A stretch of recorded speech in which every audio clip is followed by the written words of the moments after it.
Hey guys, this is Taylin from Least, and you're listening to my chapter of As the Story Grows.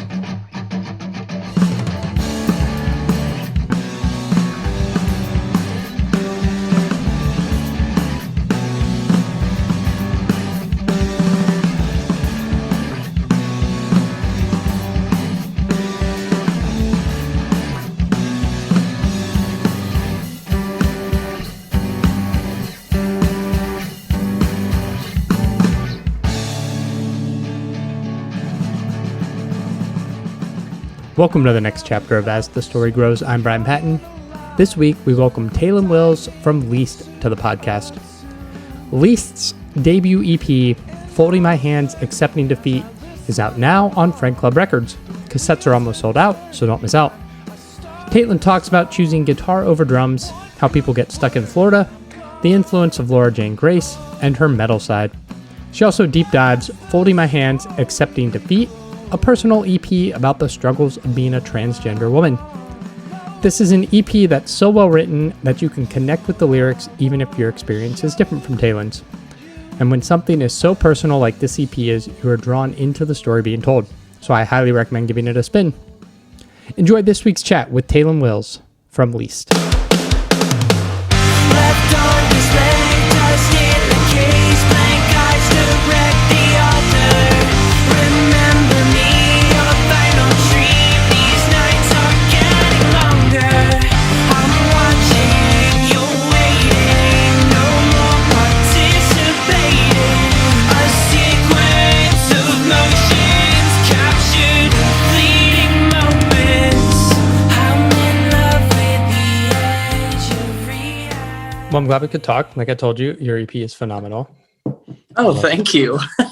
That's so nice of you. It's great. I love it. This is why I'm friends with Rob, so he can just send me cool shit all the time. Yeah. He's like, do you want to talk to this person? I'm like, I don't know. Is it good? And it usually is. So here we are. Is it good? Yeah. It good? I mean, That's generally what I ask him. Is it good? that's the qualifying question. I get it. I wrote reviews for bands for like 10 years. Yeah. And it was like, so I get it. Like people would suggest stuff and I would immediately be like, well, what do you think of it? Yeah. And like, if they even gave me the slightest hint of like, I'd be like, yeah, no, I don't want to review it. Yeah. I'm like if it sucks, why do I want to waste my time? Yeah, no, I get it. I know people enjoy that, but Yeah. I guess they're paid to do that. I was not paid enough to listen to shit. Yeah. Well, great. So you're currently in Florida? Yeah, I live in Boca Raton. Okay. It's Yeah. pretty close to Miami. Did you grow up there or did you move there for a specific reason? No, I moved to Florida back in 2014 with my ex-wife Okay. that I met. I grew up in Pennsylvania. Okay. I lived there for 23 years. And then I moved down here. And we split up. Yeah.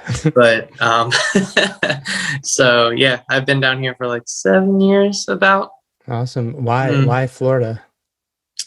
Because of her. Like Okay. it's pretty much the only reason. And I was in Pennsylvania and I had just graduated college. Gotcha. And I was like, I have nothing going on. So Gotcha. Did she have family or did she move down for work or?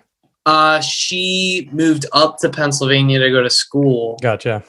And that's where we met. And Gotcha. then she was like, oh, her whole family lives down here. So she was like, why don't we move down there? And I was like, yeah, why the heck not? Like, I don't, so I just did it. Gotcha. And you've stayed.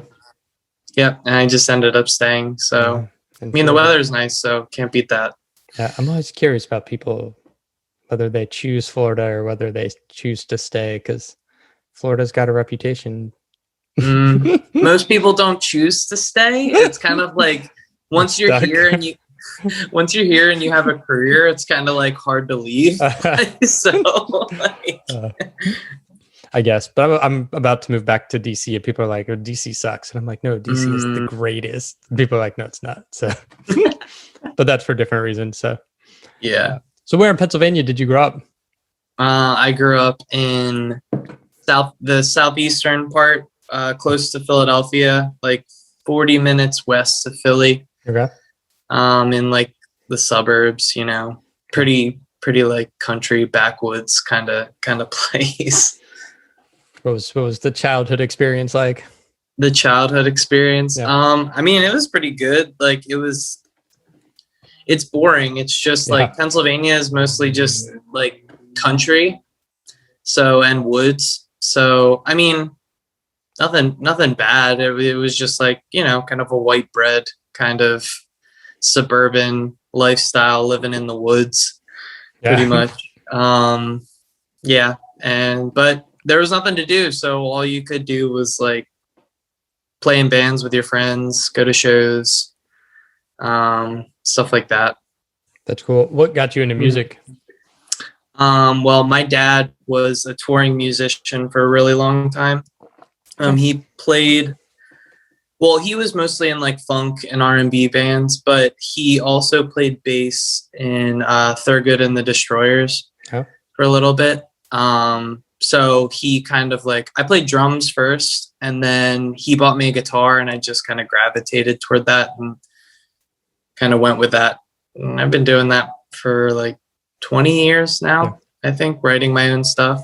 So that's cool. You just weren't feeling drums, or you just I think everyone was super annoyed by me playing drums all the time, and so I feel like I picked up on that vibe, and my dad was like, why don't you just try the guitar? And so that just kind of stuck, because I'm in beginning of middle school, everyone was like, yeah, like I'm learning how to play the guitar. And I was just like, yeah, I'm going to learn how to play that too. Cool. Like, and then everyone else quit, and I was like, hey, I'm still doing this. I'm 30.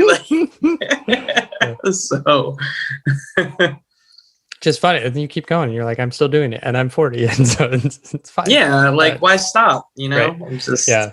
It's just funny. It's like, it feels like everybody plays guitar and we all need drummers. So exactly. Like, I don't know why I did that, because now I'm like in this perpetual state of whenever I'm with my other band that's not Least, whenever I'm with them and like there's a drum kit, like I immediately just get behind it and start playing drums. And I'm like, why didn't I stick with this? Like, everyone needs a drummer. Like, this is fun. Yeah, this is actually fun. That's awesome. What was the first set of records or genre that really like you connected with outside of just playing? Oh, like things I grew up on? Yeah. I think the first thing that really stuck with me, because, obviously you listen to your parents' music and stuff like that. My dad would primarily show me the Beatles and stuff, but that never really stuck. Like, I mean, I liked it. I listened to it because he did, but I didn't really kind of start getting into music until I heard Under Oath's first album. Well, not first album, but like their first major album, They're Only Chasing Safety, back in 2004. That was like, I remember going to Sam Goody, and like I just had like $10 in my hand going into Sam Goody, and like I saw that face and I was like, that looks cool, and I didn't even listen to it, and I just and then I listened to it in the car, and it just like, I just remember that being like the first thing that really stuck with me, besides like, all the oldies and things like that.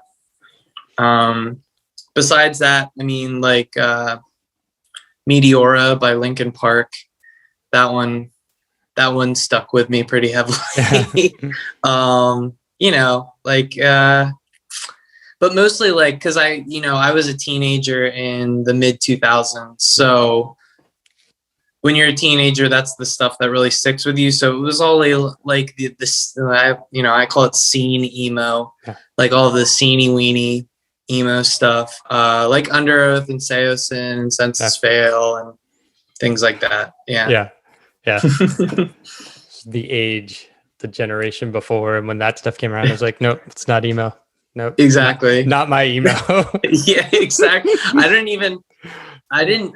Other people I called it emo, really, like to me, and they would call me emo and stuff like that because I listened to that music. But I was like, it's just like rock and roll. Like I don't, like I don't know. To me, it was just like, oh, I just listened to screamo. Like that's what I would tell people. I listen to screamo. Like, which again is a genre with another terminology for a different genre. That's generational difference. Yeah, just so funny. Now I think of it as like the revival stuff. I think of that more as scrams, I guess. But like screamo revival stuff, like the screamo revival stuff, because I see everyone calling it scrams, and like admittedly I had to look that up because I had no idea what it meant, and then I looked into it and I was like, oh yeah, I enjoy this music as well.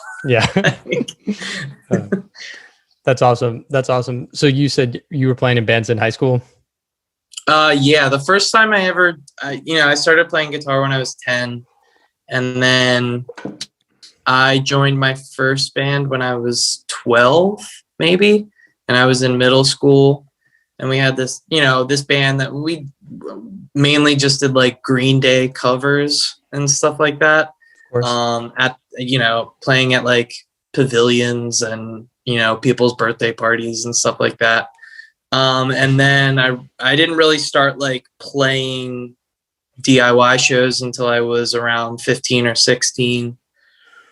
And then bounced around, and then started to take it a little bit more seriously when I was in college. When I was in college, I was in a band called Auroras for pretty much all of college, and I was just the singer, and it was like kind of like Appleseed Cast kind of stuff. Just like ambient mixed with like twinkly emo things. And and then I moved down here, and I used to be in a band called Migrate, which was kind of similar to Least, but like a little bit more on the pop punk side. And then that band broke up, and then I started Least because I was like, I hate to say it, but like I got kind of sick of like being in bands with other people. And I was just like, I'm just gonna do this all myself and just do my own thing. So you can kind of focus your energy into a project and dictate whatever you want from it. That's cool. What made you go with that name, Least? Well, it's okay, so here's the story. I used to run like a music blog, and I used to do these posts where it would be like the top 10 made up bands or something like that, and people loved them for some reason. And on one of those posts that I did, like, because I would make my own album art and like put like a bio for the band and stuff like that. And for one of them, I had done a band called Least, right? And they were like an indie emo band and from the Midwest or something like that. I don't even play Midwest emo, but like, but yeah, so I made that. And at one point I had asked people that followed me, like, which one of these band names do you like the most? And everyone said Least. And it just kind of stuck. I was like, yeah, that's cool. I like that. So that's how I got the name. It kind of evolved from there, because originally Least was like my solo project, because I wanted to do like Law Dispute type stuff. And I actually released a song that was pretty much like a Law Dispute ripoff song, like literally. Sounds exactly like something from their first album. And Least actually went along with the lyrical content, which had to do with like feeling like you're like the least common denominator type thing in society. So that meaning kind of stuck with me. You finally saw me out, a time well spent, never mind how I feel. You finally saw me out, I told myself, 80 days I know hard. let's deep dive this EP. How'd you get connected with Rob and friend clubs? I assume through all the various Midwest emo groups, or Yeah. I wasn't really too big into the Midwest emo groups, but somehow I met a guy. I don't know if you know Johnny Delira. no? No. Okay. Well, I'm friends with him, and I guess I became friends with him through Midwest emo posting or whatever. Because I was on there because I like the memes. And he, at one point, a couple months back, I posted about, putting out my new single, I'm Your Therapist Now. And he was like, I really like this. I have some friends that run a tape label, and I want to pitch this to them. Is that okay? And I was like, yeah, for sure. Show it to him. And then he told me that they really liked it, and that Rob was going to hit me up. And Rob hit me up like within 5 minutes and asked me for more. And I had a few other demos that I sent over to him. And the next day he sent me an agreement to get things started. And Nice. Here we are. Yeah. That's awesome. I was going to say, did you do this during quarantine? But Florida didn't really quarantine. You kind of just been like open for whatever. I mean, yeah, we pretty basically, much, I think Florida was literally only closed for a week. Like they actually took it serious for maybe a week. And then they like slowly Ron DeSantis. I don't want to associate those two. Yeah. Sorry, Rob. Ron DeSantis was just like, hey, we're gonna open everything up. Hope that's okay. And most of us were like, hey, no. I don't, I'm just gonna stay in my house then. Yeah. But yeah, pretty much since like last year, everything's been like 100% capacity. You're supposed to wear a mask. Most places I go into, I don't see like half of the people wearing masks. So, which, hey, that's your prerogative, but that's fucking whatever. wild. Yeah. It's like the wild, wild west down here. Yeah, Seriously. no. We talked about moving to Florida at one point, and then my wife's like, no, politics, man. We can't. No. Can't do it. So was this a record you did over the COVID last year, or was it done prior and you've been sitting on it? No, it took me I started it, I would say like February of 2020.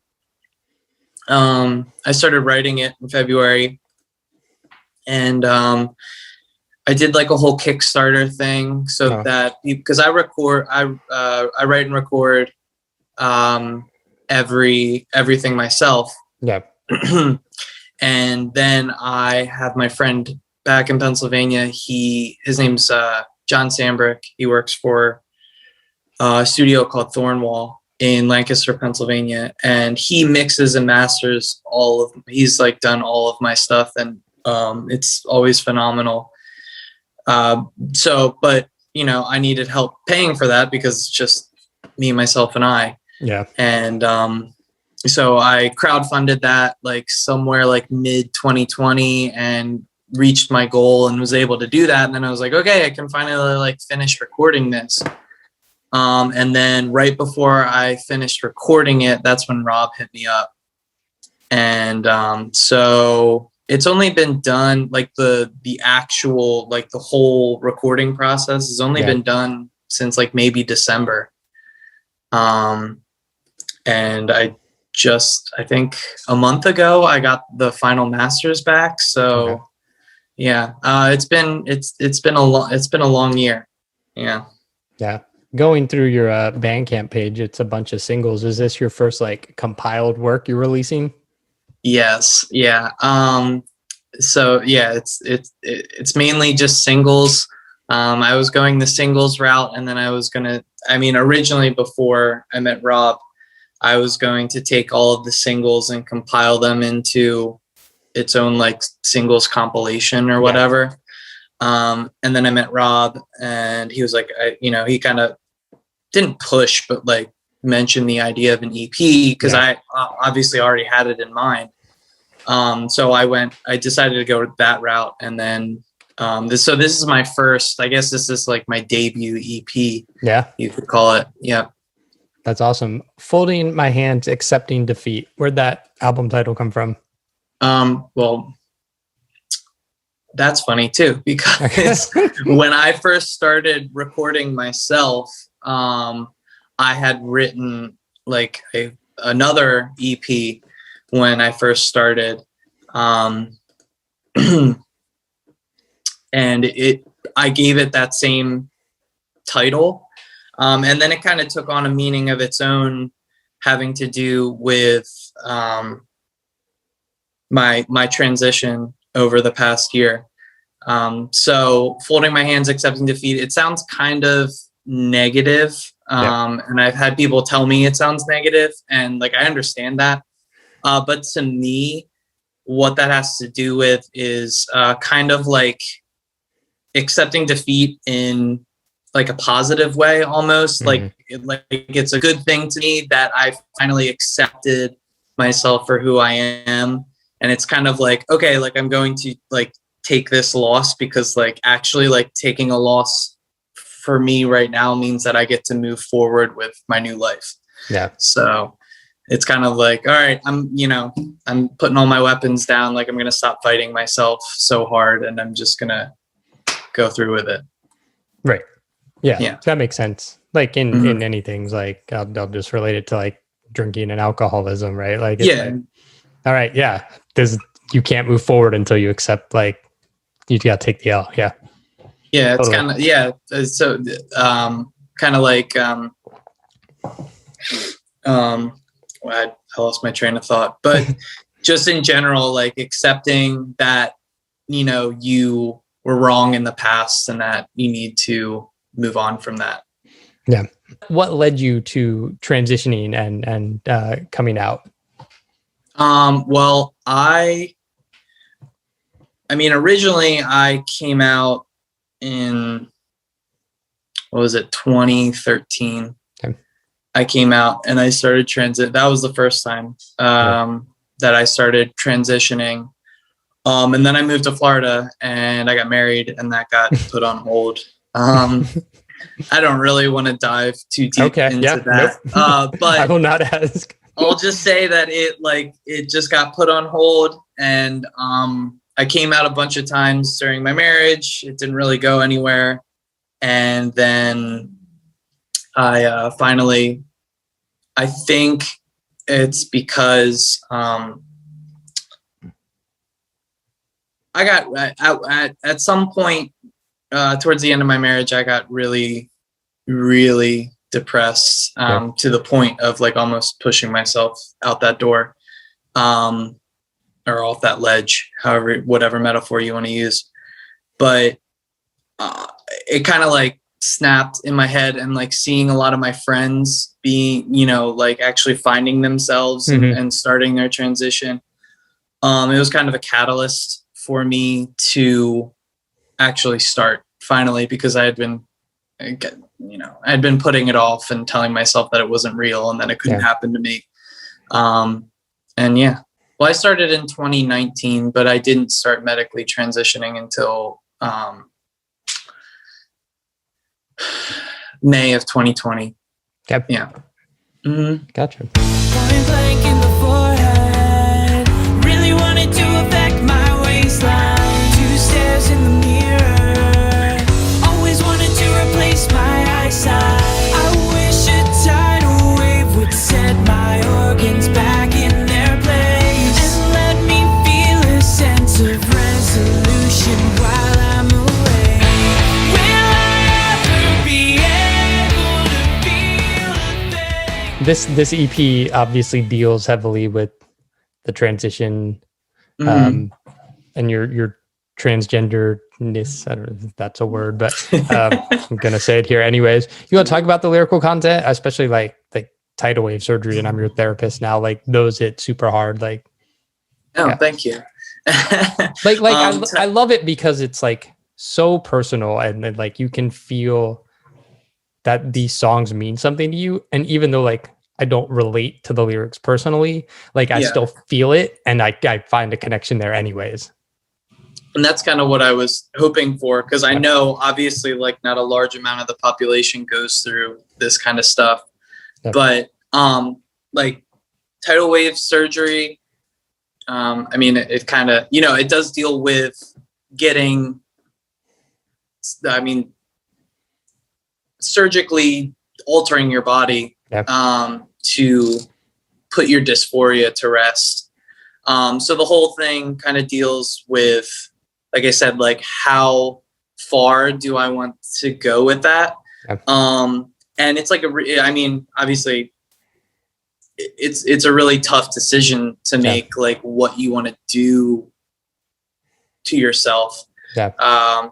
And like kind of the whole thing, like the whole idea behind like a tidal wave surgery to me is that like I really wish that it wasn't this hard and that I could just get like knocked out by something and like magically change. Mm-hmm. So the idea of like, I think at one point in that I said like I wish a tidal wave would rearrange my face with the ground. Yeah. And break my jaw and shift my body around, or shift my torso around. Yeah. And so kind of like talking, like I said, like talking about like I wish I didn't have to think about these things as much, and that like something as simple as like a natural disaster would just kind of like do it for me, but yeah, that's tidal wave surgery. As far as I'm your therapist now, that one deals more with trying to date as a trans person, like as an open trans person, and like the difficulties that come with that, and basically trying to date and facing a lot of rejection from people. And then, it never, like for me, it never turned into a love interest. It always turned into me turning into a friend that then turns into your personal therapist, which obviously I don't mind being friends with people, but I have my own issues to deal with, and I always end up turning into someone else's therapist and never my own. Yeah. And that's kind of where that song came from. Yeah. Yeah. What about the other two, Window Dressing and Evelyn Anxiety? Well, Evelyn Anxiety, that one is my favorite title, mainly because that's one of those, I got that name from a meme. And it was one of those memes where it was like, create your fake emo band with like, what's your birthday and no, it was like, what's your grandma's maiden name, or like, what's your grandmother's first name followed by what's the last thing you went to the hospital for? Yeah. My grandmother's name is Evelyn. I went to the hospital for anxiety. Oh man. So that's where that came from. That song's really not that much about anxiety at all, or my grandmother. Fun fact. Great. So I guess Evelyn Anxiety has a lot to do with beating myself up for waiting so long, because trans people a lot of times worry about like, oh, I'm too old to transition, I shouldn't do this. You know what I mean? Like I'm already kind of stuck in my ways. And with me, like I kind of did the same thing. Like, wow, like you really waited too long. Like, you're never going to be pretty. Like you're never going to look like a cis person, like so on and so forth. And like having to overcome those kinds of hurdles. And I guess it does kind of fit in with the anxiety theme, because there is a lot of anxiety that goes along with thinking those thoughts.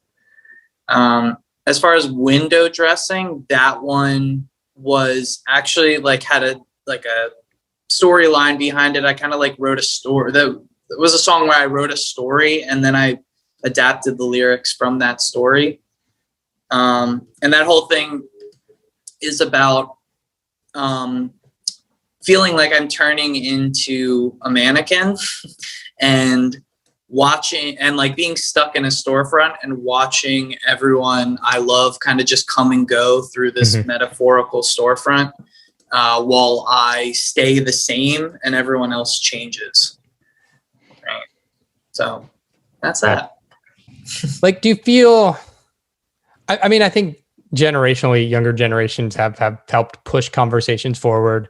Each generation seems to get more progressive, and like my sister's more progressive than I am, and I'm way more progressive than my parents were. Like, do you think that like being trans or being part of the LGBTQ community in the music scene these days, there's less like people being weird about it or shunning it? Like, I feel like even when Laura Jane Grace came out, people were just like, okay, cool, you're gonna make music? Great, awesome. And it was like not a big deal. It was just like, cool, great, wonderful. Pretty much, yeah.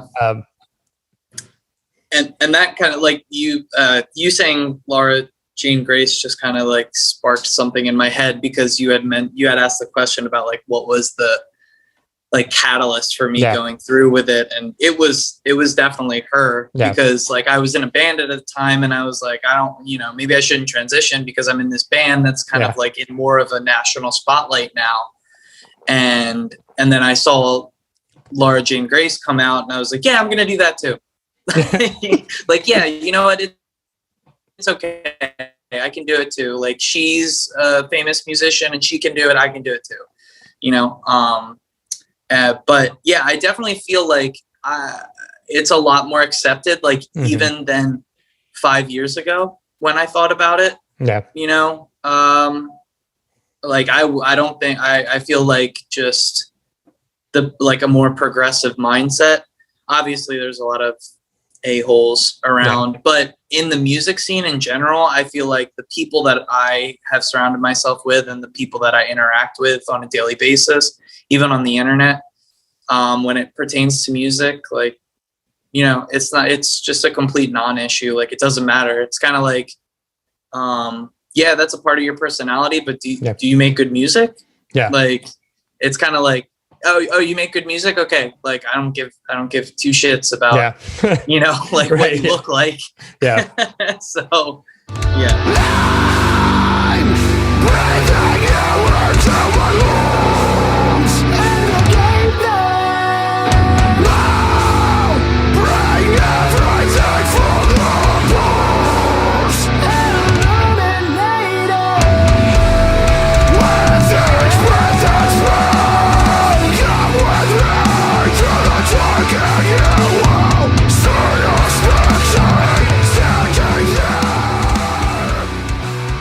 You are also in this other band, Vital Signs, that also just released new music, Cynical.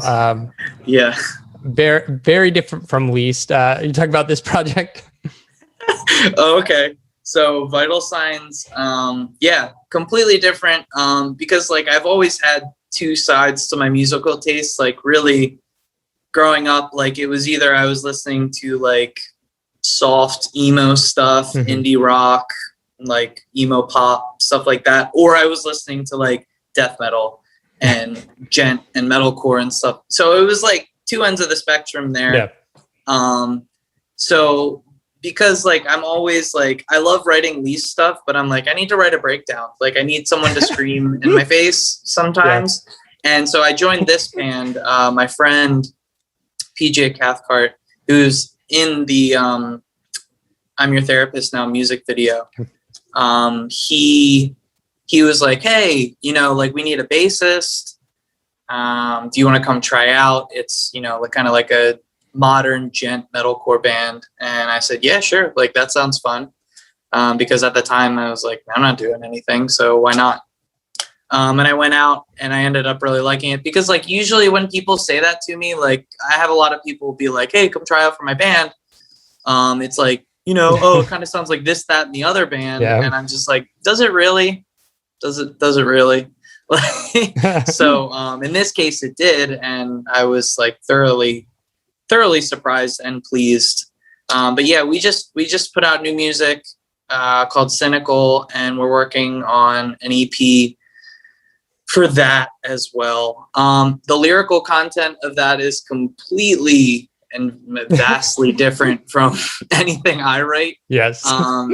Mainly because it's all in that band, everyone is sober and has like a lot of years clean, which good for them. And so like the lyrical content is focused like a lot on like the struggles of addiction and stuff like that, which like in a sense like I can connect to as well. Yeah. So yeah, so it's nice. It's like nice. It's like a nice dichotomy in my life, in my musical life that I have right now. So that's pretty cool.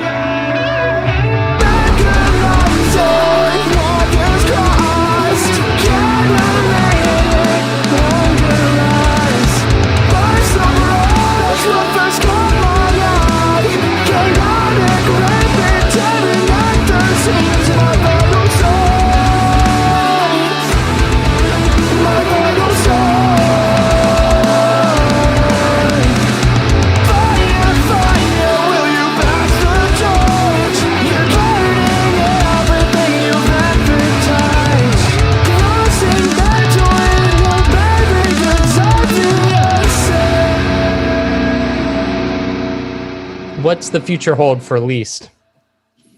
The future. Oh, well, I'm hoping that once, I don't know, I'm hoping shows come back like before the end of the year. I certainly hope so.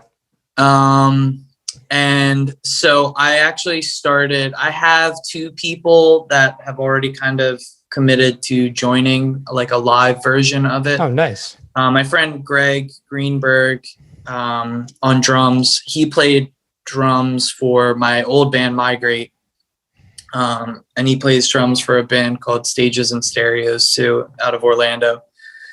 And then my friend Joe Lopez, who actually helped me with bass on one of the for window dressing. And he was part of the band with me for quite a while, and then had to step back, but now he's helping me out with bass. But the goal really is for me just to sing and kind of like front the band. And so hopefully shows will come back. And then, I like to tour. I like to do DIY tours. I think they're fun. And so like, I'm sure that I will be setting up some sort of tour next summer because I'm a teacher. So I tour during the summer. Besides that, I already started working on a full album. Yep. So 10 songs. I've written like 7 demos and I have 3 that I like so far. So that's kind of underway, and I'm practicing that with people, and then hopefully there will be some sort of vinyl to go along with that, as well as tapes, depending on how well this first one does. So that seems to be the future. I guess the last thing I can say is that there will also be a music video for Window Dressing. Awesome. That will be full band with people in it. So yeah, looking forward to that. That's cool. What is making you want to do a full length record now instead of just going the singles route or going back to the singles route? Because Rob thinks it would be a good idea or Friend Clip Records thinks it would be a good idea. And I agree. I think it'd be a good idea, especially for vinyl, to have a full 10 songs, and instead of let's put 4 songs on a vinyl album and spend a lot of money when it's only 4 songs. But I mean that, and also I've never written a full 10 song album. And I've always wanted to write something cohesive and put it out. It's just it'd be like a major feat for me to do, because I've written a dozen EPs in my lifetime. So try and write an album, like a nice little challenge. That's cool. I'm always just curious people's approach, because it's 2021, anybody can do whatever they want musically, and everybody has different ideas and strategies on releasing. And so I was just curious. I prefer to listen to albums, and I mean, I like EPs too, but when people put out singles every week, I'm like, oh, cool. Well, who cares? Yeah, I mean, that's a good strategy too, honestly. And I think it depends on the artist. For me, starting out with this, I was like, I'm going to try something different, because in all of my old bands, we would just be like, oh, let's immediately not put out a single and just put out an EP. And it's like, nobody knows who we are. Yeah. And it's like, why are you going to do that? Like, so with this one, I like tried to do some research and stuff like that and see what people liked. And, I just put out singles with video content, singles with video. And then finally I felt like, I've garnered enough interest on the internet where people will listen to 4 of my songs in a row, and then I feel like after that, the next logical step for me would be like, okay, here's a full album of my songs. If you like that, then here you go.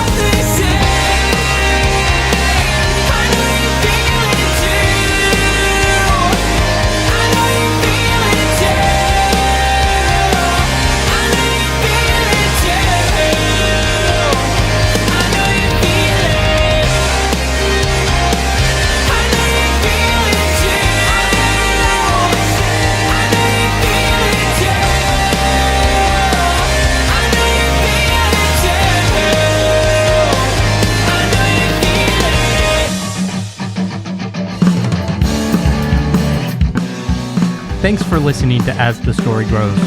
Our theme song was written and composed by the legendary Bob Nana. If you like what you hear, subscribe on iTunes and give the show a rating and review. If you'd like to support the show financially, click on the Patreon link at asthestorygrows.com. If you enjoyed this episode, share it on social media with your friends.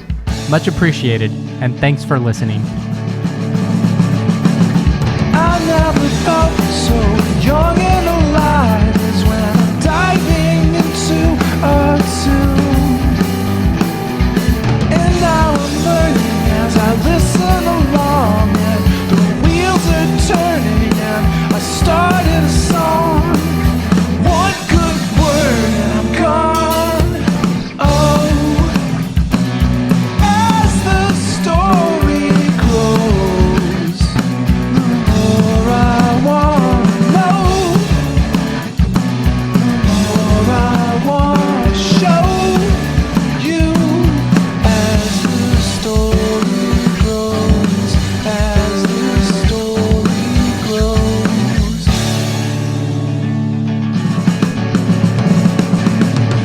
You can create something lasting and great, something passionate and real. And I'll bring in my own good feelings, I'll sing it with meaning. Let's just attack it and never look back. It's wild and fantastic. All together at full power, we're so much better. What's that word?